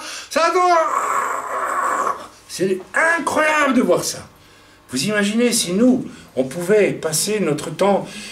je veux toujours chercher ce qui est bien pour toi, je veux le faire. Et toi, tu fais la même chose. Mais mes amis, mais on sait bien qu'on ne peut pas y arriver, nous. Mais on est en marche pour vivre ça. Le jour où vous serez au ciel, c'est ce que vous allez vivre. Vous serez libérés de tous vos désirs, de toutes vos passions. Vous ne penserez plus qu'aux autres. Vous accomplirez la loi en disant « J'aime le Seigneur de toute ma force, de tout mon esprit ». Vous serez dans le cercle de feu avec Dieu. Oui, vous serez dans Bereshit, dans les principes du commencement. Mais oui, vous me suivez, ça va, c'est pas des fantaisies ce que je vous dis là. Et puis ça tournait tellement, tellement, tellement fort. Et puis j'ai vu une énergie dans tout ça, c'est l'amour parfait, en mouvement. Et à un moment donné, l'Esprit de Dieu m'a fait comprendre, le Saint-Esprit m'a fait comprendre, que veux-tu qu'il se passe maintenant? À un moment donné, ça va tellement vite, ils s'aiment tellement l'un l'autre que... Et Dieu m'a dit, toute la création est née de là. C'est l'amour inouï qui est en Dieu qui a fait que cette énergie d'amour a été donnée à la création. Amen. Et c'est pourquoi il est écrit dans la loi, tu aimeras le Seigneur, ton Dieu, de tout ton cœur, de toute ta force, de toute ton âme, de tout ton esprit. Amen. Et au fond, le travail que fait Dieu dans nos vies, c'est pour en arriver là. Je peux dire aujourd'hui, que j'aime infiniment mieux Dieu qu'au début de ma conversion. Au début de ma conversion, j'ai vécu des choses extraordinaires avec Dieu. Des grands miracles. Mais est-ce que j'aimais Dieu? Pas comme aujourd'hui. Amen. Donc c'est important. C'est très important. Ok? Le nom de Dieu est une dynamique de l'amour et de l'unité. Alors je vais parler de l'amour, je parle de l'unité maintenant. Ce qui est unité, ça veut dire que les choses s'appartiennent éternellement. On ne peut pas les séparer. Et à partir du moment où vous avez été sauvé par le Seigneur, vous êtes condamné à appartenir à Dieu. Vous ne pouvez pas sortir de ce Echad. Shema Yisrael, Adonai Eloheinu, Adonai Echad. Ça veut dire que toi aussi, tu deviens Echad avec Dieu. Moi, je fais Echad avec Dieu. Oui, oui, oui, le véritable enfant de Dieu, il fait Echad avec Dieu. Quand Dieu me confie une mission, je ne peux pas juste dire Dieu m'a parlé et moi je fais... Non, je fais Echad avec lui. Je deviens un avec lui. Je travaille avec lui. Un vrai patron et un véritable travailleur. Si c'est un vrai patron, et si c'est un vrai travailleur. L'imor, elle travaille, là. Bon, c'est bien.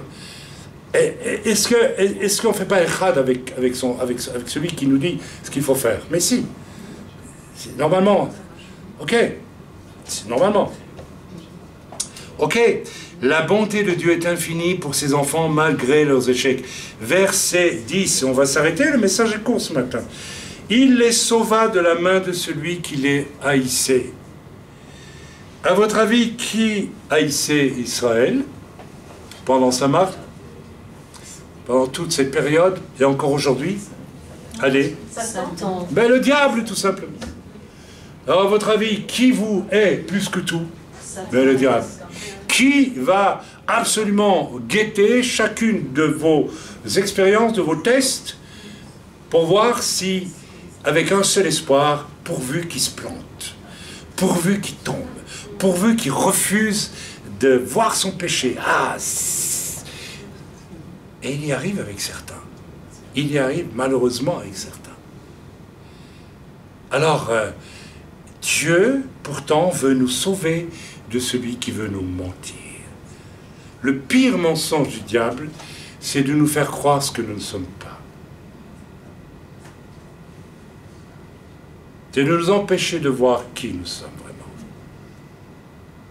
On est tous les mêmes. On a tous nos caractères, nos tempéraments, nos capacités, nos incapacités, mais on a tous une zone ou deux pas jolie du tout dans notre vie. On a tous de l'orgueil. Trouvez-moi un humain qui n'a pas d'orgueil, à part moi qui ai toujours été humble, vous savez, bien sûr. Non, c'est pas vrai, bien sûr. Loin de là. Loin de là.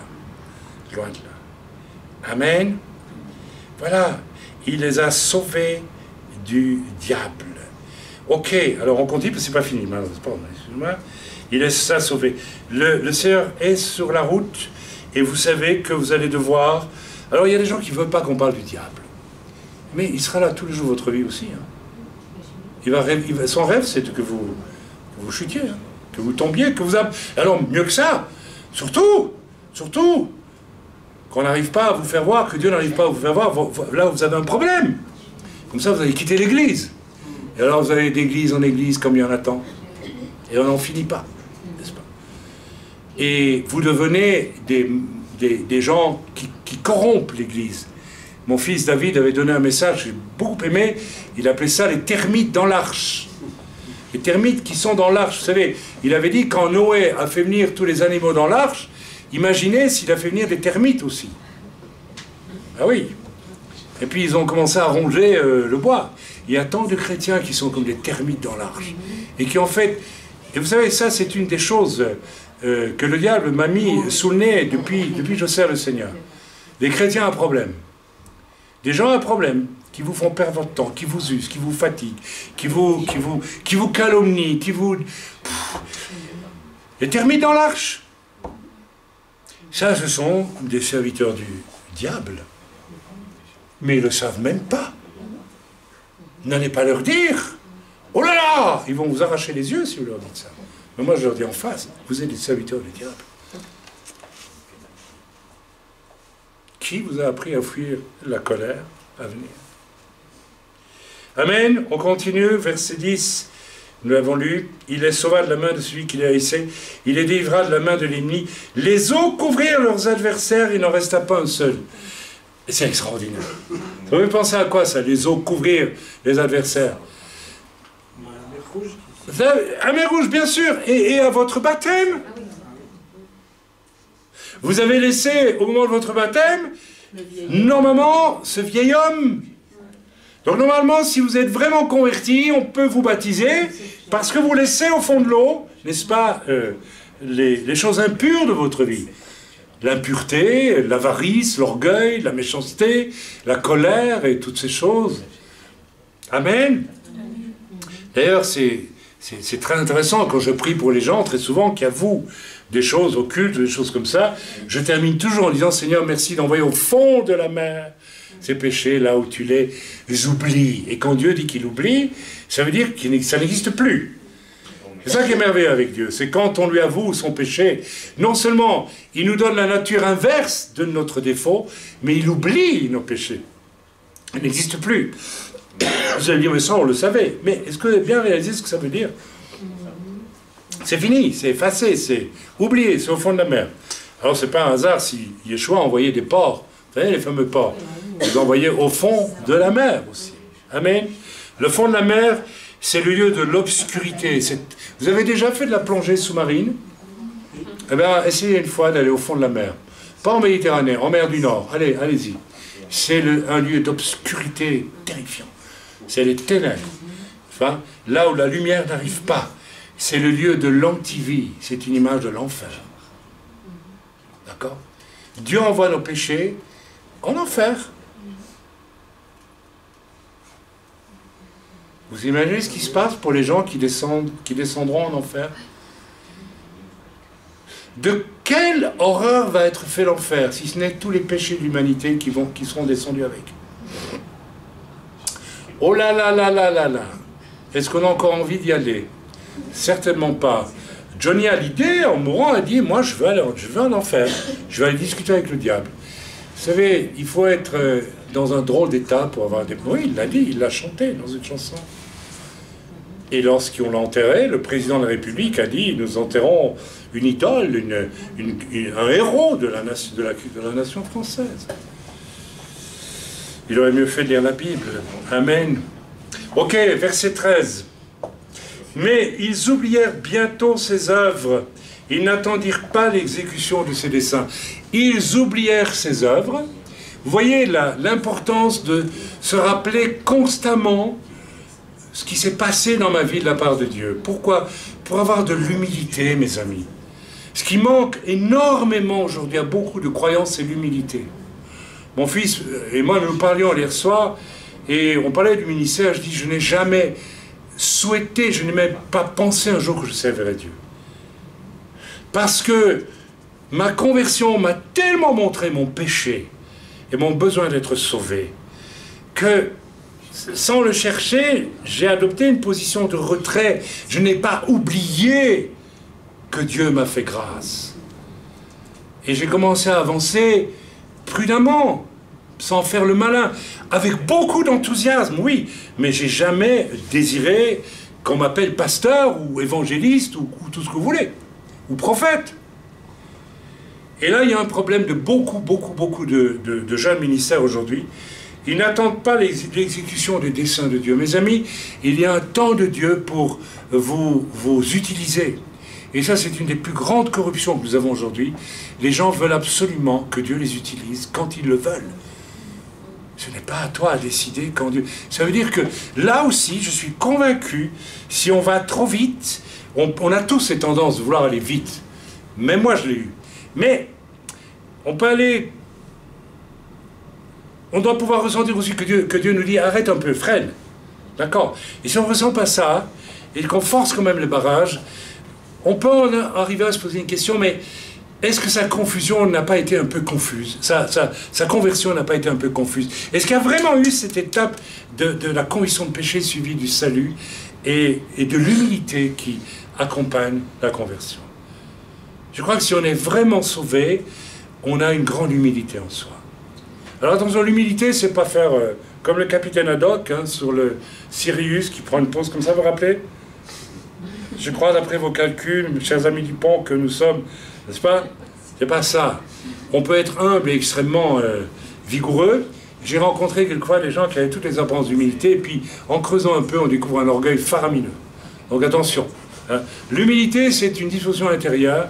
Ce n'est pas quelque chose qui s'affiche par des grimaces, n'est-ce pas? Je me rappelle d'un homme que j'ai connu qui avait été un moine d'ailleurs, catholique, qui s'est converti.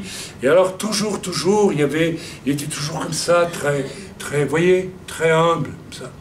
Et un jour j'ai réalisé qu'en fait il n'était pas humble du tout. Mais il cachait bien son orgueil. Je parle de la véritable humilité. C'est un état intérieur. Et vous le savez quand Dieu vous a humilié et que vous avez appris à être un peu plus humble. Il y a des gens qui jouent une humilité pour camoufler, c'est de la religion encore ça, pour camoufler l'orgueil qu'ils n'ont jamais voulu voir en face dans leur vie. Attention à ça. Amen. Ok. Allez, on va bientôt finir, je vous le promets. Ok. Alors, il leur accorda, alors voilà, donc la précipitation qui est de la... Qu'est-ce que c'est que de devoir se précipiter, comme beaucoup aujourd'hui? Vous avez aujourd'hui, il n'y a même plus...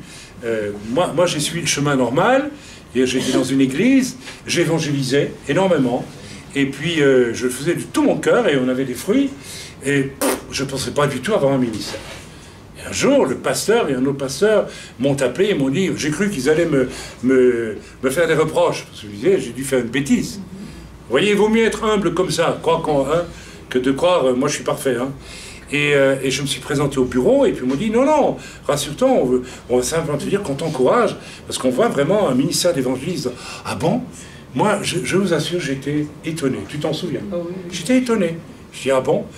Et puis j'ai réalisé, mais oui, c'est vrai, je le fais. Mais ça, c'est le bon chemin. Et puis après, en voyageant, j'étais aux États-Unis, où on m'a reconnu un ministère d'enseignants, ok, j'étais étonné, quoi? Moi, je crois qu'un enseignant, c'était... Puis c'est, mais non, regarde, tes livres, c'est de l'enseignement, il y a de l'enseignement, il y a beaucoup d'enseignement. Et puis après, voilà, c'est encore évolué, gloire à Dieu.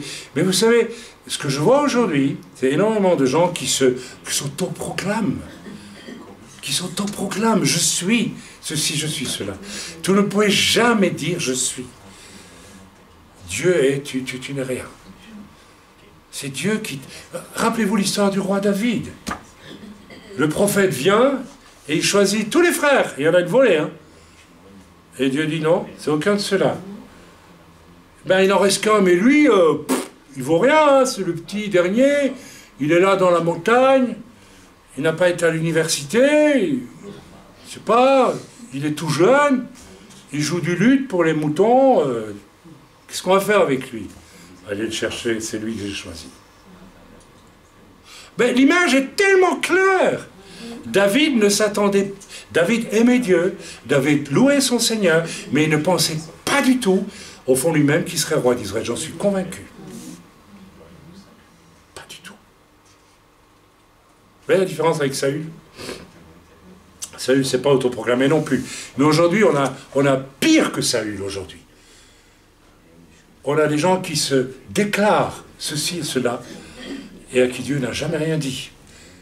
Et mes amis, je reviens toujours à ce vieux principe, c'est par l'Église que ton appel peut se faire. Et même si l'Église est défaillante, crois-moi que Dieu saura organiser les choses pour que ton appel, il vienne à la lumière malgré tout. C'est Dieu qui établira ton ministère, et ce n'est pas toi qui peux décider ceci ou cela. Cette précipitation, on l'appelle de la convoitise. Je veux. Il y a plein de gens qui s'emparent aujourd'hui du ministère parce qu'ils pensent qu'ils sont ultra spirituels, parce qu'ils veulent faire quoi? Ben, ils veulent faire leur truc. Et puis après, on s'étonne, ça débouche sur les problèmes d'argent, les problèmes de femmes, et les problèmes de tout ce que vous voulez. Parce qu'ils ne sont pas équipés pour ça. D'accord? La convoitise. Verset 15. On continue. Il leur accorda ce qu'ils demandaient, puis ils envoya le dépérissement dans leur corps. Il leur accorda ce qu'ils demandaient, puis il envoya le dépérissement dans leur corps. Qu'est-ce qu'ils ont demandé? Ils recevaient tous les jours, sauf pour Shabbat, ils avaient une double portion le vendredi, ils recevaient la manne. C'était quoi la manne? C'est quelque chose apparemment de très doux et de très simple qui tombait tous les jours. Et c'est l'image de ce que l'Esprit de Dieu fait aussi toute notre existence, chaque jour, en lisant sa parole, en priant, et en ne nous précipitant pas, en ne convoitant jamais. Ils ne convoitaient pas la manne, parce qu'elle descendait du ciel tous les jours, calmement. Et tous les matins, ils avaient la manne. Il n'y a pas de convoitise possible. Mais ils ont convoité un jour, ils ont demandé des cailles rôties, de la viande qui croustille dans la bouche, des choses affriolantes. Au lieu de se contenter humblement de recevoir la douce manne quotidienne, ils ont voulu de l'exceptionnel. Mes amis, c'est exactement ce qui se passe aujourd'hui dans l'Église. Je vous ai parlé du veau d'or dans l'Église, je vous parle maintenant des cailles. C'est plein de chrétiens qui réclament des cailles. Nous, on veut du « waouh !» du super Saint-Esprit. Vous n'êtes même pas capable de manger la manne tous les jours. Vous n'en voulez pas de la manne.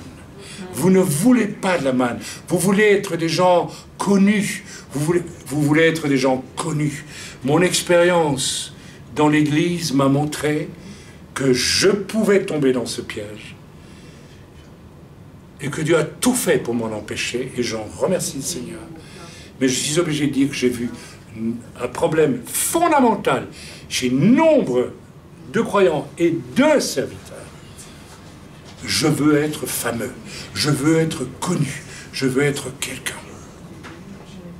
Ils ont oublié que le maître n'avait qu'une tunique. Et on la lui a enlevée quand on l'a mis nu sur une croix. Il avait 12 disciples. Seulement 12. Mais avec 12 disciples, il a envahi toute l'humanité. Et nous, on veut être quelqu'un avec la gloire de Dieu. Mais c'est effrayant, ça. Quand on comprend ce que ça veut dire, mais c'est effrayant. Dieu n'est pas dans tout cela. Quand Jean-Baptiste, quand Jésus, quand l'Esprit dit, quand ces gens disent, il faut que je diminue, il faut qu'il croisse. Mais c'est la même chose pour nous.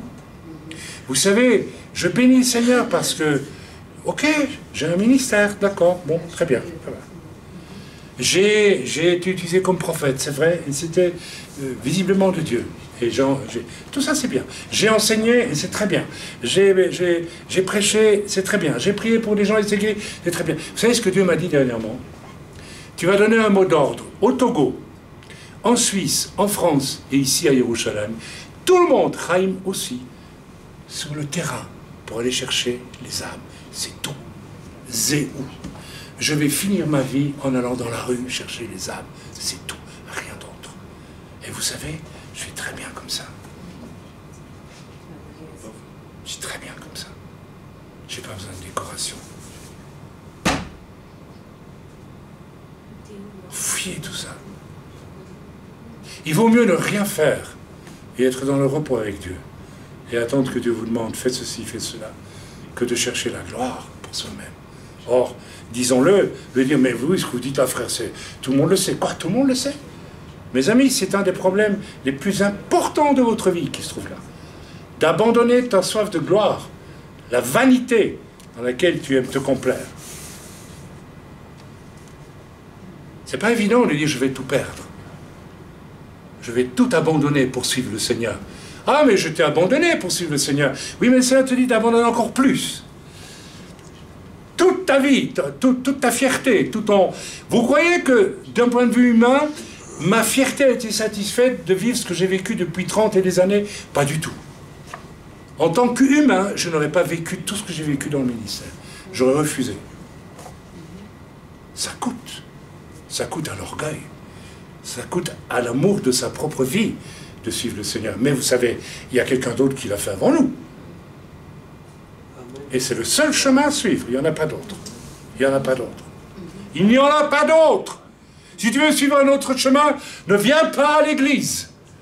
Va faire de la politique, fais tout ce que tu veux, va t'amuser dans le monde si tu veux, mais ne viens pas à l'église. Pas dans ce qu'est vraiment l'église. L'église, comme je l'ai prêché au tout début, la première fois que j'ai prêché, je m'en souviens, c'est un port d'où l'on part, et pas un port où on arrive pour se faire du bien.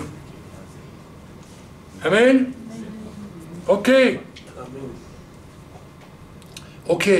Il leur accorda ce qu'ils demandaient. Voyez, ils ont voulu se précipiter pour... ils ont été impatients. Ok? Eh bien, Dieu leur a dit, vous voulez être impatients? Eh je vais vous donner ce que vous voulez. Je vais vous donner des cailles. Vous allez manger des cailles. Ok, vous n'êtes pas content avec la manne? Ah ben, vous allez avoir des cailles. Bouffez des cailles. Ils en ont eu plein de cailles. C'est exactement ce qui se passe dans l'église. Fire, fire, fire. On veut des grandes manifestations. Et je fais... Et tout le monde tombe par terre. Et alors? C'est des cailles, tout ça. C'est du spectacle. Ils en ont plein les dents. Et ils croient que ça, c'est la gloire de Dieu.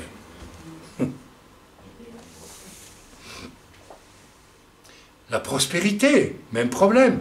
Ok, j'en ai parlé tantôt, je ne vais pas en reparler. Il est légitime que Dieu nous bénisse comme il veut nous bénir, mais il est profondément illégitime d'utiliser la parole de Dieu dans le sens de dire aux gens, donnez-moi 100 balles, vous en recevrez 1000. Parce que vous savez, en général, ceux qui disent ça, apportent au Seigneur les 100 balles, c'est pour eux. Et c'est comme ça qu'on a en Afrique maintenant un pasteur, je crois, qui a une fortune d'1 milliard de dollars. Ou pas 1 million, hein, 1 milliard. Ah oui, non, mais voilà, c'est comme ça, c'est normal. Ils vont s'enrichir, vous allez voir, ils vont s'enrichir parce qu'ils ont donné. Attendez, on est où là? Les seuls, là où l'argent doit atterrir, c'est pour les besoins légitimes de serviteurs, pour satisfaire leurs besoins basiques, légitimes, normaux, et les besoins dans l'Église. Les pauvres, les veuves, les orphelins, c'est ce que nous faisons chez nous. En Suisse, en tout cas, on l'a toujours fait. Ok? Ok, il en est de même pour bien des domaines, mes amis, où l'on veut des cailles affriolantes, on veut que ça croustille, n'est-ce pas? Et non de la manne douce. Dans le domaine de la délivrance, une grande partie de ce qui s'est fait dans le domaine de la délivrance, et moi j'ai délivré les gens qui étaient possédés. Mais si vous lisez la façon biblique dont ça se passe, ça n'a rien à voir avec ce qui se fait dans certains milieux. Vous avez des gens qui construisent des ministères de délivrance. Alors des tonnes de gens arrivent, ils n'ont aucun démon, et puis soi-disant on va les délivrer. C'est des cailles, tout ça, c'est du spectacle. C'est indigne. C'est absolument indigne. Les chambres de guérison, moi je dis ouvertement, qu'est-ce que c'est que cette histoire? Ce sont des cailles. Toi, tu as suivi cette chambre de guérison, et tu as payé de l'argent, et tu as reçu le don de guérison, tu n'as reçu aucun don de guérison, bien sûr. Donc tu as flanqué ton argent en l'air pour rien. On t'a leurré, on t'a trompé. C'est des cailles. La guérison, normalement, c'est un don spirituel qui s'exerce normalement dans l'Église. Il n'y a pas besoin de faire... Vous voyez, alors on peut faire un séminaire exceptionnel sur les dons spirituels, mais faire ce qu'on appelle un mouvement auquel il faut payer pour obtenir la guérison, parce que c'est ça que tu as vécu. Là, on se rend compte qu'il y a quelque chose qui ne va plus. Vous voyez, c'est là quelque chose qui ne va plus. C'est gratuit, normalement. Est-ce qu'on n'a jamais fait payer quelqu'un parce qu'il est guéri?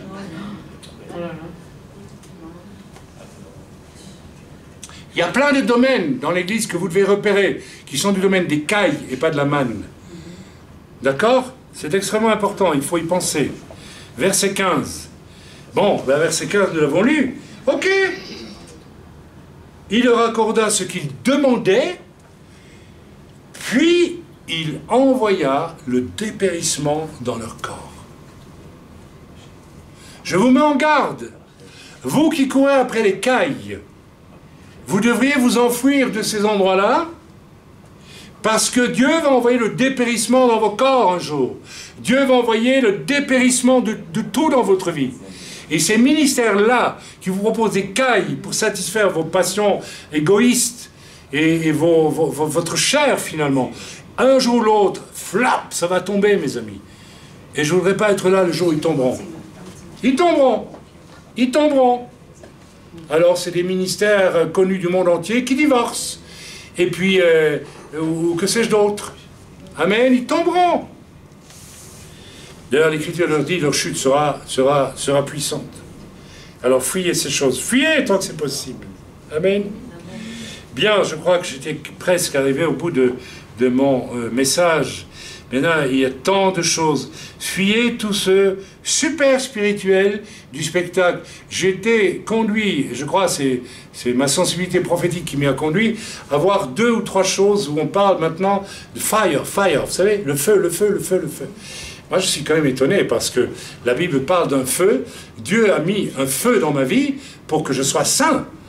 Mais il n'est pas question, n'est-ce pas, de parler d'un super spirituel autre que le vrai Saint-Esprit. Vous savez, ça c'est une tactique du diable. Ah, mais tu vas être encore plus spirituel que tu crois. Tu vas connaître des choses extraordinaires. Alléluia! La gloire de Dieu va descendre ici. Paris va brûler. Et puis quand le séminaire est passé, Paris n'a pas brûlé. Méfiez-vous de ceux qui vous annoncent des choses extraordinaires. Vous pouvez être certain que ça ne vient pas de Dieu. Ce qu'il y a d'extraordinaire, c'est donner ta vie pour une seule âme. Ça, c'est extraordinaire. Amen. Il n'y a rien d'autre que ça qui est extraordinaire. Tous les dons que Dieu nous donne, les dons spirituels, doivent être mis au service de l'Église, des âmes Et c'est tout. Tout ce que l'on vous propose au-delà de ça, fuyez-le. Vous savez, j'ai vu parfois des vidéos qui m'ont surpris. Un jour, j'ai vu la vidéo d'un pasteur, je ne connais pas, hein, avec un très joli costume, et puis un costume, vous savez, taillé vraiment très très beau, très joli, et un beau petit blond comme ça, genre suédois, et puis il a filmé, il a fait un film spécial parce qu'il avait prié pour une personne malade pour la première fois, et la personne avait été guérie. Alors il a fait une vidéo monstre pour ça. Je dis, mais nous on a prié pour des centaines de personnes qui étaient guéries. J'ai jamais pensé faire une vidéo pour montrer ça. Donc on l'a fait déjà une fois. Qu'est-ce que c'est? Si ça ne sert pas à attirer, à exciter les gens superficiels pour dire « Ah, mais moi, je vais faire la même chose ». Vous voyez? Mais le diable, il nous appâte avec des choses qui sont soi-disant de Dieu et qui ne sont pas de Dieu. Fuyez ces choses. Demandez la manne. Amen. La manne. La douce manne de Dieu. Et soyez contents avec la manne. Amen. Amen. Je vais m'arrêter. Ok? Je m'arrête là. Vous pouvez continuer à lire tout le psaume 106. Je n'ai pas le temps de le faire. Et vous verrez que vous allez rencontrer toutes les choses qui peuvent vous concerner dans votre marche avec le Seigneur. Mais, si vous allez à la fin du psaume 106, béni soit l'Éternel, le Dieu d'Israël, d'éternité en éternité, et que tout le peuple dise Amen, louez l'Éternel. Donc, malgré toutes les défaillances d'Israël, béni soit le nom de l'Éternel. Ça veut dire que Dieu a veillé sur Israël. Ça veut dire que vous allez être confrontés à toutes sortes de choses auxquelles Israël a été confronté. Là, je n'ai pas trop quitté le cadre, non, c'est bien. Et, mais n'ayez pas peur. N'ayez pas peur. Réjouissez-vous. Parce que si vraiment celui qui vous a sauvé rentrait dans votre vie, il veille sur vous. Vous serez des vainqueurs. Mais c'est mieux de prévenir à l'avance que nous allons devoir fatalement. Je peux vous le dire franchement, je rentre tout doucement dans la vallée de mon Shabbat. Je le ressens. La vallée paisible, quand on commence à finir son travail et qu'on commence à se dire je vais mourir un jour et je vais aller vers mon Dieu. Et de sentir qu'on est paisible, qu'on est joyeux, qu'on est content. Vous y arriverez aussi. On arrive tous là un jour. Et n'ayez pas peur, faites votre parcours, mais surtout, surtout, ne vous laissez pas attraper par ce qui n'est pas biblique. Chaque fois que vous entendrez parler de supernaturel, s'il n'y a pas un des 9 dons spirituels manifestés, et s'il y a de l'arrogance, s'il y a quelque chose de bizarre que vous détectez, tout de suite. Vous savez, le faux prophète, c'est David Wilkerson qui a dit ça il y a des années, sera peut-être un grand prédicateur évangélique, qui aura toutes les apparences d'être un homme de Dieu, mais qui sera un faux homme de Dieu. Donc, comment est-ce qu'on repère le vrai du faux? Eh bien, il faut d'abord aussi demander le Saint-Esprit. Il faut avoir soif du Saint-Esprit dans sa vie. On ne peut pas vivre sans le Saint-Esprit, c'est pas possible. Si vous n'avez pas le Saint-Esprit, vous ne savez pas comment prier vraiment, vous ne savez pas comment vivre vraiment. Le Saint-Esprit, il nous a été donné. Yeshua dit, je vous enverrai un consolateur. Ce n'est pas quelqu'un qui va venir quand nous sommes malheureux, que nous pleurons. C'est consolateur, ça veut dire, je suis parti, je ne suis plus avec vous pour vous enseigner, pour vous dire ce qu'il faut faire, mais je vous envoie l'Esprit qui va vous guider, qui va vous guider. Nous avons besoin du Saint-Esprit. אנחנו צריכים רוח הקודש. מה je l'ai dit. אנחנו צריכים רוח הקודש. בלי רוח הקודש, pas de vie avec le Seigneur. אין חיים, כן. Oh, Alléluia, on va prier, je voudrais prier maintenant. Amen. Alors n'oubliez jamais une chose, c'est que, n'est-ce pas, selon ce que nous devions tous être, c'est-à-dire echad, avec un seul but, qui est au fond de ramener à Dieu, au Dieu qui est amour, qui est ahava et unité, echad. Hein, et 13 plus 13, ça fait 26, c'est la valeur aussi du Yod et Vavé. Donc Dieu est amour et unité. Ça veut dire que quand on est dans la main de Dieu, on y reste pour l'éternité. D'accord? On fait un avec lui. Important. Tout le reste, c'est sans importance. C'est sans importance. Il y a beaucoup de choses aujourd'hui qui ne sont pas echad avec Dieu et qui ne reflètent pas l'amour de Dieu. Même un serviteur de Dieu, tiens, tu m'as dit l'autre jour, franchement, est-ce que tu as l'impression, quand je reprends les gens, que je les aime ou pas? Oui. Ah bon, okay. Bon, ça, c'est quoi aimer? C'est dire la vérité, aimer. C'est dire la vérité. C'est pas être gentil avec tout le monde. Il y a des gens comme ça, gentils avec tout le monde.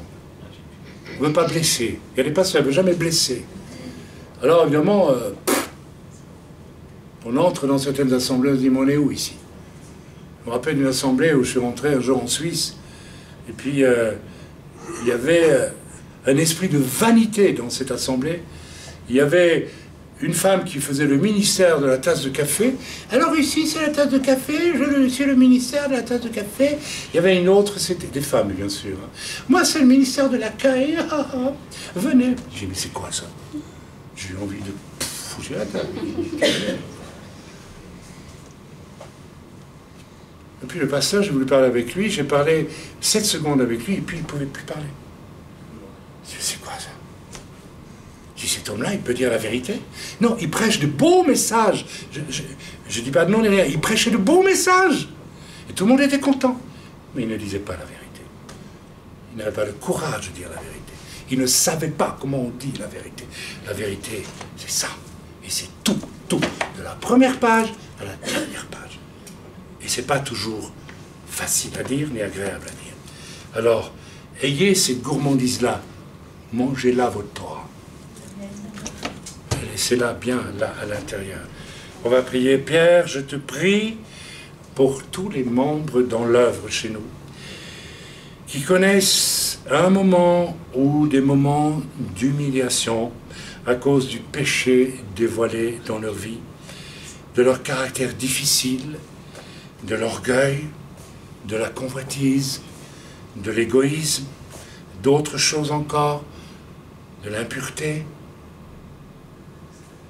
Seigneur, nous savons qu'il y a un nombre important de chrétiens qui vont sur des sites pornographiques, Seigneur. Et j'élargis le cercle à ceux qui vivent, n'est-ce pas, toutes ces addictions, n'est-ce pas, comme la pornographie, l'alcool, la cigarette, les comportements mauvais, de la colère, de la calomnie, du mensonge, de la jalousie, de l'envie. Père, tu déclares au verset 1 du psaume 106 que ta miséricorde est inépuisable. Mes amis, venez devant Dieu avec cette saleté qui est là dans votre vie, quelle qu'elle soit. Regardez-la en face. Vous n'avez pas encore regardé en face. Quand tu prends ta cigarette de marijuana et que tu te dis chrétien, tu sais que c'est pas bien, mais tu veux pas le voir vraiment en face, alors tu tournes autour, tu triches, parce que tu veux quand même le prendre. Alors, arrête-toi et regarde en face ce que tu sais être mal, regarde-le en face. Pour que tu aies honte. Toi qui es ton frère. La Bible dit, celui qui est son frère est un criminel. Il n'est pas de Dieu, tu n'es pas de Dieu. Toi qui es jaloux, qui est ton frère. Regarde la laideur de ça en face. Regarde-la. Regarde combien c'est vil, c'est mauvais. Parce que tu t'habitues de plus en plus au mal, tu es comme Pharaon. Dieu va finir par endurcir ton cœur parce qu'il voit que tu ne veux pas voir la vérité en face, la vérité de ton péché. Donc Dieu va dire, il ne veut pas voir la vérité de son péché. Il lutte contre moi en face. Eh bien, je l'endurcis dans son péché. Il y a des chrétiens endurcis dans leur péché aujourd'hui. Je ne sais pas comment vous allez faire pour vous présenter devant Dieu un jour. Demandez pardon à Dieu. Ne demandez pas pardon comme ça, vite fait. Regardez en face votre péché comme Pierre, qui ne savait pas qu'il allait trahir le Seigneur, qui ne croyait pas, qui ne voulait pas trahir le Seigneur, mais il a trahi le Seigneur. Et ce jour-là, la laideur de son péché lui est venue en pleine figure. Il est sorti, il a pleuré, et là, il s'est converti. Père, tu déclares au verset 1 du psaume 106 que ta miséricorde est inépuisable. Celui qui ne veut pas profiter de cette miséricorde, qu'ils se tournent tous vers toi et demandent le pardon. Ensuite, Père, délivre-les, n'est-ce pas, jusqu'à ce qu'ils en arrivent à cette étape qu'on appelle la nouvelle naissance. Et si, sur ta route chrétienne, tu as connu cette nouvelle naissance, mais que tu t'es laissé à quelque chose qui n'est pas juste, si tu as commencé à adorer le veau d'or, n'est-ce pas, dans ces réunions où on adore le veau d'or, tu as commencé à adorer ce Saint-Esprit qui n'est pas le Saint-Esprit, si tu as commencé à adorer des hommes, n'est-ce pas, qui se sont autoproclamés, qui sont des voleurs dans la maison de Dieu, et qui t'excitent à croire que tu vas devenir quelqu'un, ils te disent tout ça, tu vas devenir extraordinaire, ils te disent tout ça. Moi, je te dis, tu ne vas pas devenir extraordinaire.